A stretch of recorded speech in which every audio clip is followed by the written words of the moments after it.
Hello, hello, salut à tous, comment allez-vous? J'espère que vous allez bien. J'espère que vous allez bien. Ici, le soleil est radieux. Tout se passe bien de notre côté. Je vais vous parler d'un sujet très très important et qui tient vraiment à cœur, je dirais, tous les entrepreneurs dans le monde entier. Vraiment, tous les entrepreneurs ont ce problème à un moment ou à un autre. Même les plus fiers, tout le monde à un moment recherche de l'argent. Et les gens se posent souvent la question de savoir comment est-ce qu'on fait pour obtenir des financements, comment est-ce qu'on fait pour avoir de l'argent. Mais avant ça, avant de commencer la vidéo, si vous n'êtes pas abonné, abonnez-vous, commentez, partagez, likez, et voilà, c'est parti. Écoutez, pour obtenir des financements, la première chose à faire en fait, c'est avoir quelque chose de concret. Avoir quelque chose de concret et ne vous limitez pas seulement au stade du projet parce que bon, il y a des business effectivement qui nécessitent des projets lorsqu'on veut créer une route, une autoroute, lorsqu'on a envie de monter un pont, monter un barrage, il y a certains projets d'infrastructure, certains types de projets qui nécessitent de très très très lourds investissements peuvent n'être qu'à l'état de papier. Mais lorsque vous avez justement un produit ou un service, lorsque vous avez des capacités, des compétences dans un domaine et que vous pouvez les valoriser, les meilleures chances pour vous d'obtenir des financements, c'est d'avoir déjà lancé quelque chose, d'avoir déjà un produit, ce qu'on appelle un MVP, un Minimal Viable Product. C'est-à-dire que vous avez un produit de base, un prototype que vous avez déjà pu lancer. Donc, c'est très, très important. Pourquoi? Parce que c'est quelque chose de concret. Vous pourrez mieux convaincre des investisseurs, des gens qui pourront vous accompagner dans un projet lorsque vous avez déjà quelque chose de concret à leur montrer que juste des rêves. Parce que, entre nous, tout le monde rêve. Tout le monde rêve. Tout le monde a des rêves spectaculaires. Tout le monde a des ambitions démesurées. Tout le monde a déjà trouver l'objet ou le service révolutionnaire, le truc qui va changer le monde. Tout le monde a déjà eu à faire ça dans sa tête. Mais la vraie différence entre celui qui a ça dans sa tête et l'entrepreneur, c'est vraiment celui qui a l'occasion d'implémenter. Donc, faites la différence entre l'idée. Faites la différence entre l'idée, le projet et l'entreprise.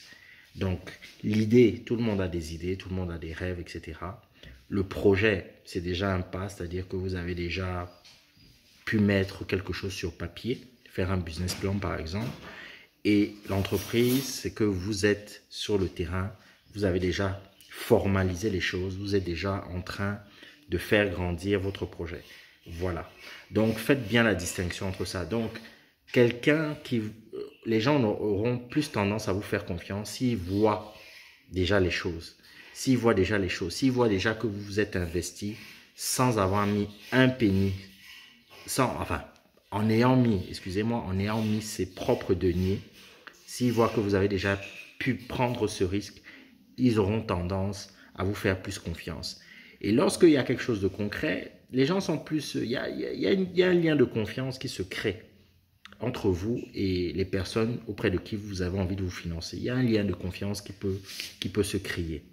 Donc, je dis déjà à tous ceux qui arrivent devant les gens, qui n'ont rien de concret, qui n'ont jamais rien fait, qui n'ont pas de track record, etc., les chances sont très faibles de lever de l'argent.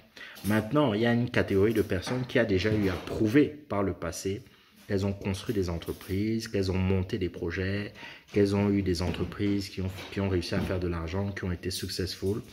Ces personnes, bien évidemment, auront beaucoup plus de chances de se faire financer. Pourquoi? Parce qu'elles ont déjà de la crédibilité. Quelqu'un, si maintenant, je ne sais pas, Mark Zuckerberg, je ne sais pas, bon, c'est un mauvais exemple, lui, il est déjà trop loin. Mais si, par exemple, je ne sais pas, il y a même quel start-upper, bon, on va dire Mark Zuckerberg, lâche maintenant Facebook, s'il se lève maintenant et dit, bon, moi, je vais créer une autre plateforme, je vais créer une autre société technologique, il a beaucoup plus de chances d'avoir des investisseurs. Pourquoi? Parce que les gens ont déjà vu quelles sont ses réalisations. Les gens ont déjà vu que non, c'est un gars qui a déjà créé une entreprise. Il n'a même pas besoin, son idée même, on va lui acheter son idée. Les gens vont mettre de l'argent rien que sur son idée. Pourquoi? Parce que le gars est crédible. Il a déjà montré qu'il pouvait développer son entreprise. Il a déjà montré qu'il pouvait faire de l'argent. Il a déjà montré qu'il pouvait lever de l'argent auprès des gens, d'autres personnes. Ça, c'est vraiment la chose fondamentale. Ne vous bercez pas d'illusions en vous disant que vous vous levez un matin, vous n'avez rien fait, vous n'avez pas travaillé et quelqu'un va vous donner de l'argent parce que vous avez une belle gueule. Non, c'est pas comme ça que ça se passe. Montrez déjà ce que vous êtes capable de faire sans argent, avec vos propres sous, avec voilà. La deuxième chose, c'est avant de demander justement des financements très importants, etc.,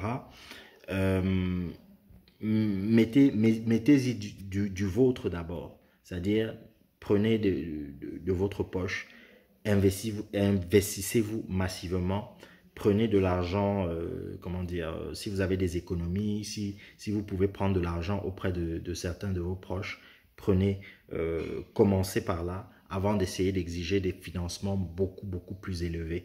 Voilà, donc, quelqu'un vous fera confiance si vous avez déjà réussi à risquer. Vous avez déjà risqué un certain nombre de choses. Vous avez vendu votre voiture, vous avez hypothéqué votre maison. Le fondateur de Fubu, par exemple, Forest Buyer, ceux qui se souviennent de cette marque très iconique des années 90-2000 de streetwear, il a hypothéqué sa maison. C'est comme ça qu'il a pu lancer réellement son business. Voilà. Donc, c'est des gens qui ont pris des risques. Et l'investisseur, il va regarder quels sont les risques que vous êtes prêts à prendre. Et plus particulièrement, le banquier va le regarder. Voilà. Donc, concernant les banques, ne vous faites pas d'illusions. On ne prête qu'aux riches.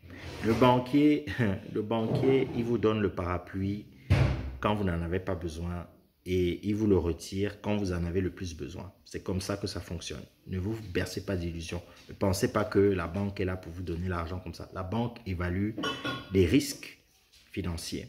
Pourquoi? Parce que c'est l'argent des autres. C'est l'argent des épargnants. Votre propre argent aide à financer d'autres projets. Et on finance votre projet avec l'argent des autres. Donc, il y a un risque. Il y a un taux d'intérêt.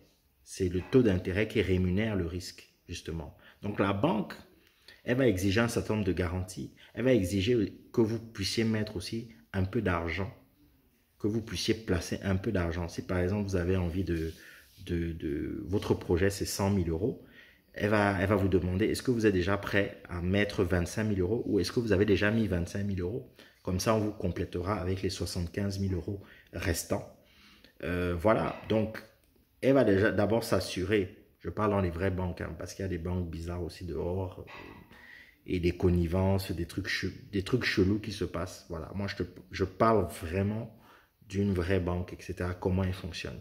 Voilà, donc elle va voir que non, vous avez déjà un track record, vos papiers sont en ordre, etc. Vous avez réussi à prendre un peu de risque. Il y a beaucoup de mouvements sur vos comptes. Donc, ayez cette relation si vous voulez. Demain, on vous prête de l'argent et ça, ce sera quand vous serez déjà une entreprise un peu plus mature. On ne prête pas, ou rarement, on ne prête pas aux startups. Ça, je vous dis déjà. C'est-à-dire que si vous vous dites, ah, je vais aller voir la banque, vous n'avez encore rien fait, vous êtes un bébé dans le business, vraiment, vous bercez d'illusions. Donc, supposons que vous êtes déjà une entreprise mature, vous avez une entreprise qui a déjà 5 ans, je ne sais pas, peut-être 5 ans d'activité. Assurez-vous que vous avez quand même des bonnes relations avec la banque, c'est-à-dire qu'il y a des mouvements dans le compte, c'est-à-dire que vous accordez un certain nombre il y a des mouvements, des dépôts, des retraits, des opérations, voilà, qu'elle se rémunère, parce que la banque va se rémunérer à travers un certain nombre de commissions, souvent discutables, bien évidemment, vos cartes bancaires, les tenues de compte, etc., etc. Et que vos papiers de votre entreprise, votre dossier fiscal, etc., soient à jour. Voilà. Et la gestion de votre entreprise, etc. Si vous avez des bonnes relations avec votre banque et que vous avez, comment dire, vous avez un bon flux d'activité normal, vous avez beaucoup plus de chances d'avoir un prêt. Moi, personnellement, je n'aime pas. J'ai été banquier d'affaires, c'est un autre type de domaine, du conseil en fusion-acquisition, etc. Je n'ai pas été banquier retail, c'est-à-dire banquier, je n'ai pas fait de la banque de détail, c'est-à-dire tenue de compte, PME ou ou personnel, etc. Mais honnêtement, j'aime pas trop. J'aime pas trop la banque. J'aime pas, enfin, c'est pas que j'aime pas la banque, c'est que je n'aime pas la dette. Voilà, je n'aime pas la dette. Franchement, j'aime pas trop la dette. Et nos taux d'intérêt ici sont très, très rédhibitoires. Et c'est de l'ordre de l'usure même. Voilà, on a des taux ici 12, 15%, 15%, voire plus dans certaines microfinances. C'est énorme. En Europe, aux États-Unis, etc., bon, on prête, déjà les taux d'intérêt étaient négatifs. C'est-à-dire on prêtait pour rien du tout. On prêtait pour rien du tout. Mais ça ne dépasse jamais les 2,5, les 3%. Voilà, de taux d'intérêt. Vous vous rendez compte? Comparez-le au risque, parce qu'ils rémunèrent le risque. On estime que le risque est plus élevé dans des pays comme le nôtre, etc., enfin en Afrique, etc.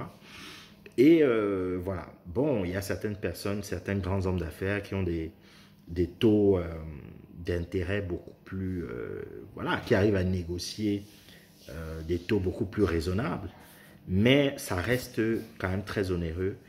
Et si je mets aussi en parallèle l'ensemble des, si je mets également en parallèle l'ensemble des collatéraux, c'est-à-dire les garanties qui sont exigées, surtout que lorsque vous êtes une jeune entreprise, les terrains, les immeubles, les ceci, les cela. Franchement, au début, quand on est une petite entreprise, franchement, je ne pense pas que ça vaille le coup.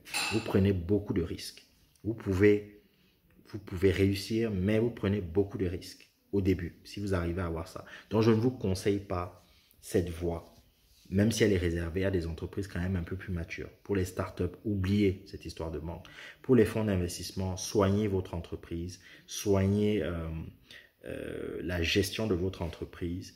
Vous devez avoir une organisation claire dans votre entreprise. Vous devez avoir une structuration, un mode de gouvernance clair qui décide. Le mode de gouvernance, c'est vraiment qui décide comment s'organise la décision dans l'entreprise, comment se gèrent les choses. Vous devez avoir vos comptes, votre comptabilité à jour. Vous devez avoir votre stratégie, tout un ensemble de choses qui doivent être quand même à jour pour effectivement que vous puissiez faire confiance à ces fonds d'investissement. Il y a une vidéo que j'ai faite justement sur ce que c'est un fonds d'investissement. N'hésitez pas à regarder cette vidéo, à commenter, à partager bien évidemment. Donc, les fonds d'investissement, eux, ils vont se baser sur un taux de rendement interne. Ils vont essayer de voir le risque, d'essayer d'analyser et d'actualiser l'ensemble des cash flows futurs de votre entreprise et de voir quelle est la valeur de sortie qu'ils pourront avoir à la revente de vos actions. Voilà. Donc, sachez que même si un fonds d'investissement vous prête de l'argent, ce fonds va vouloir une participation au capital de votre entreprise, souvent une participation minoritaire, pour pouvoir vous accompagner en fonction de son expérience, en fonction de son réseau, en fonction d'un certain nombre de choses. Ils vont vous accompagner aussi sur le plan opérationnel. Si vous êtes une société d'un certain niveau, probablement il y aura quelqu'un qui va entrer aussi au conseil d'administration qui va vous accompagner. Voilà. Donc, c'est un mode de gouvernement particulier. On va vous serrer à la ceinture pour que vous puissiez extirper le cash de votre entreprise et pour que justement ces investisseurs, au bout de quelques années, 3, 4, 5, 7 ans, 8 ans ou autres, pourra revendre sa participation, même à vous, hein, pourra revendre sa participation ou à un industriel ou à un autre fonds d'investissement et être rentable. Donc, il est très important de soigner l'image de son entreprise, de soigner un certain nombre de choses. Je pense que le premier moyen pour avoir des financements, c'est vraiment de soigner son entreprise, de bosser sur tous ces aspects. Maintenant, il y a d'autres moyens. Il y a les tontines. Si vous êtes dans des tontines, etc., n'hésitez pas à profiter de ça. On n'en parle pas souvent assez. Peut-être que je ferai une vidéo dessus. Et participer au maximum de concours. Il y a des concours de jeunes entrepreneurs. Participez à ces concours et que le meilleur gagne. C'est comme ça que vous pourrez avoir des sous pour développer votre projet. Voilà, j'espère que ça vous a un peu aidé. Je vous dis à très bientôt pour une prochaine vidéo. Allez, ciao.